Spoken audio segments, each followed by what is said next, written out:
Ron Shakir, Southwest Atlanta.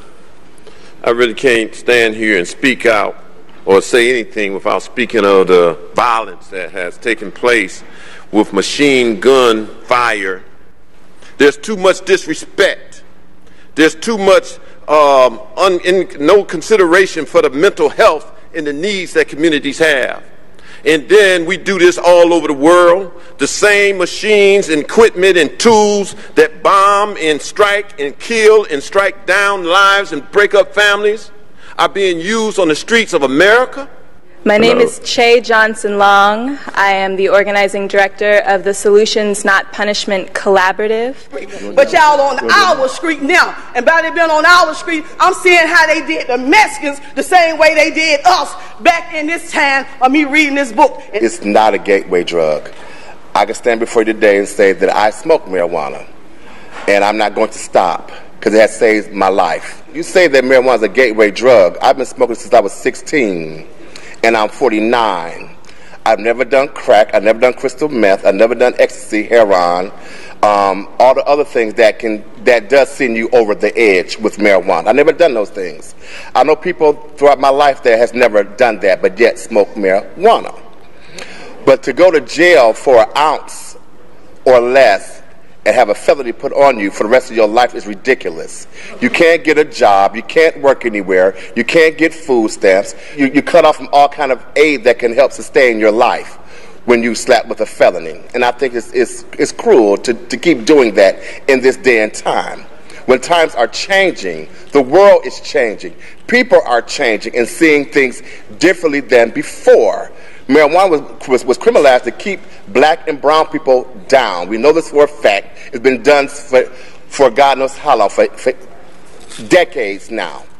We have an opportunity here to change the way it's seen and viewed in this country, especially in this state. I can fill this room up right now with people who have went to jail for marijuana, have lost their jobs, can't get a job today behind that. And do you think it's fair? Next speaker. Trust me, the vote's coming soon enough, so you're going to see this. The next speaker is Joel Caldwell. Oh, he yielded his time to me. Thank you.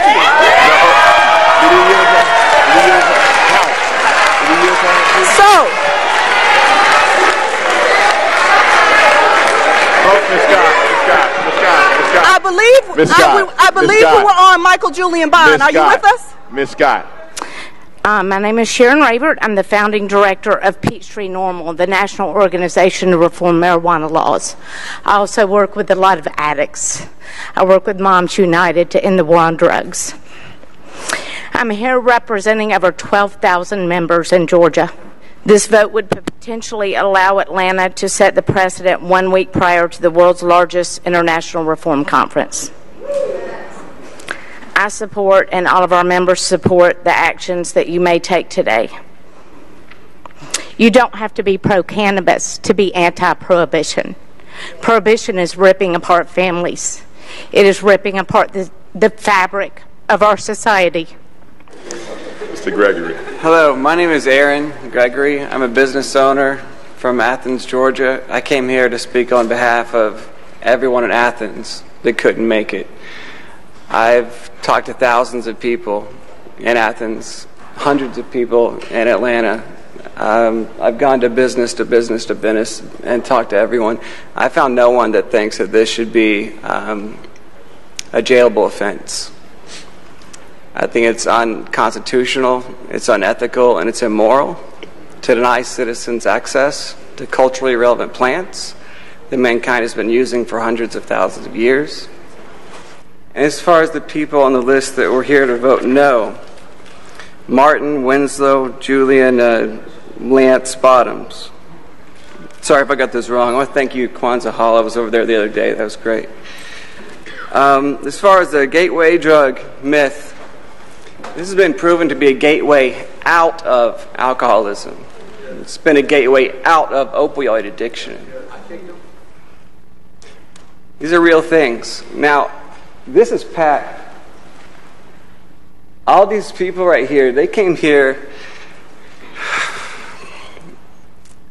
to see you do what's right.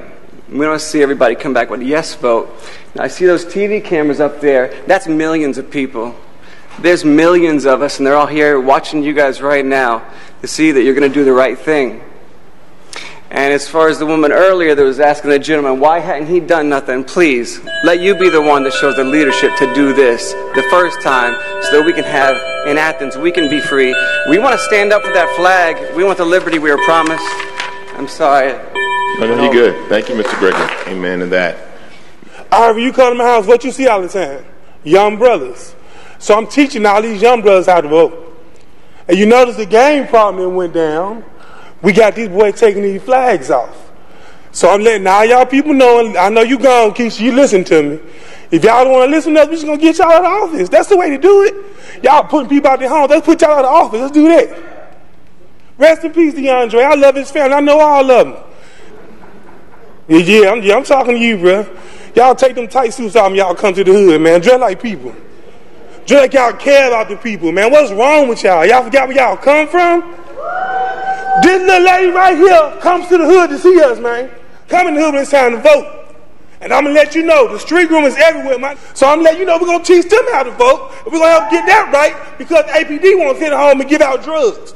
Them the ones giving us the weed. You want to know that, right? So y'all going to lock these young boys up so y'all can keep that fat paycheck downtown. Right? Right? Come on. Oh, nobody hear me now, right? Okay. I hear y'all in November. So that my boys say, man, if the state say y'all can pass it, what y'all gonna do? It's up to y'all. What y'all gonna do? That's why I said my bad. Government did run all this. And the reverend, the sister was telling the truth. I got in fact. Is Heather Olson? Heather Olson? Hi. My name is Heather Olson, and I'm a member of Housing Justice League, here to speak today on behalf of the reclassifying marijuana ordinance. And you are a part of a system of oppression, and you can change that.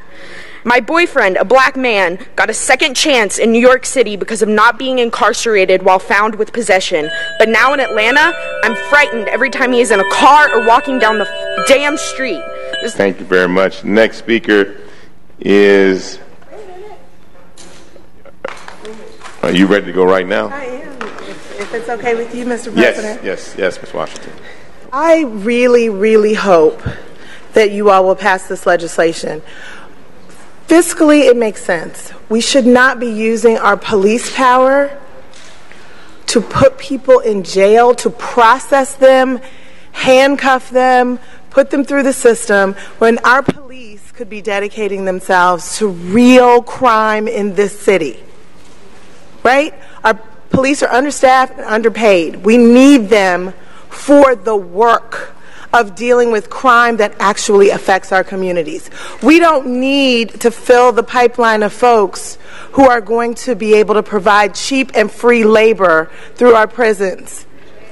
We don't need that. We are decimating our communities. I am the mother of 2 black males, and I don't want them to lose their futures, lose their homes, their financial aid, their opportunities in life simply for possessing a small quantity of marijuana. And I think it's also important for us to understand the financial strain that this puts on individuals and communities when they have to pay for legal representation, which is expensive, when they have to pay for probation and fees and court costs. Not to mention what they lose in employment opportunities. So this is a no-brainer. Let's save ourselves some money and save some lives. Thank you, Ms. Washington. I'm a young black woman. My husband is a young black man, and people that look like us are being unfairly profiled in this city for marijuana possession. In this age of Black Lives Matter, in the city that is the home of the civil rights legacy, which everyone says all the time, it is absolutely unacceptable that we are arresting young people, locking them up, and using marijuana as their introduction into the revolving door of the criminal justice system. This is not new legislation. We have been talking about this for months. There was a time and a place for those concerns to be addressed, and as council people, I look to you all to raise those concerns. And when you find roadblocks, to find solutions to address those concerns. Instead, I'm hearing a lot of reasons to say no, a lot of reasons not to move forward on this. I am tired of excuses. I need you to figure out what your pathway is to a yes and work it out. Work it out. That's what we're all looking for y'all to do. All right, so Atlanta Jobs with Justice, it's always a pleasure to come before you all. It is always a pleasure to come before the city of Atlanta when I know that we are on the precipice of justice. And that is what I know we are at right here, right now. Listening to you all's responses, we have an opportunity to maintain our national image. You all know the last time we won victory together. We talked about what does this mean for us as a city in a national framework, that right now, when we are dealing with race relations in this city at levels that are inching back to Civil War land, right? We know we have got to take bold steps that says what direction this city, this country is going to go in. So I'm a citizen. I saw you honor systems engineers. I'm a system engineer. I'm an Iraq veteran. I'm a disabled veteran. I'm a Bronze Star recipient. I'm a West Point graduate. I'm an entrepreneur. I'm a husband of one. I'm a father of 5. And I'm a medicinal cannabis user. What I'm not is a vagrant. I'm not naive about what opioids do or where medicine comes from. I'm not a disgrace to my friends and my family and my community. I'm not a criminal. The military has a code of conduct. It's mainly taught to us when a soldier is captured, becoming a POW. It says, I'm an American fighting in the forces which guard my country and our way of life. I'm willing to give my life in their defense. In the last article it says, I will never forget that I'm an American fighting for freedom, responsible for my actions, and dedicated to the principles which made my country free. I will trust in my God and the United States of America. Now, when we say that because we trusted our leaders will make the right decisions for people. I'm trusting my God that you guys will make the right decision for people. You've had smart people up here. You've had militant people. You've had it doesn't matter, everything. All of them are saying the exact same thing. Please represent us the right way. We don't want to go to jail. We don't want our kids to go to jail. We don't want our students to go to jail. Thank you.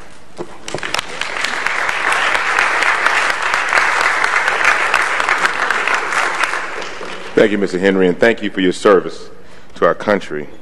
Good afternoon. My name is Dr. Rashawn Hodge, and I have the awesome responsibility of making medicinal cannabis recommendations for our state, and that was empowered by the Department of Public Health and the Medical Board of Georgia. So I'm one of 289 physicians out here trying to help 13 million Georgians that can benefit from medicinal cannabis. And my office is located right off of North Avenue and Boulevard.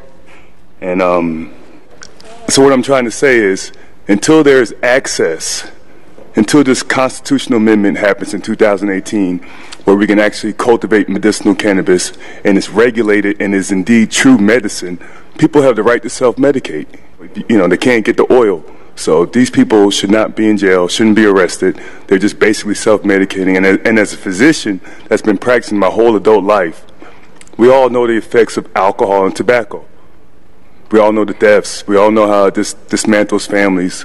But as far as cannabis, I don't see that in any of my patients. Of all my years of practicing, I have not seen any negative effects of medical marijuana. 15 yeas, 0 nays. 15 yeas, 0 nays. The motion carries. This item is adopted. Leave it up there.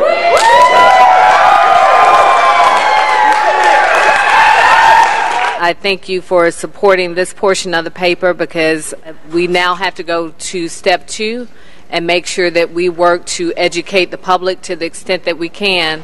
And I think that this same passion and desire to have meaningful change needs to be taken to the state legislature in January, and I hope that you do that.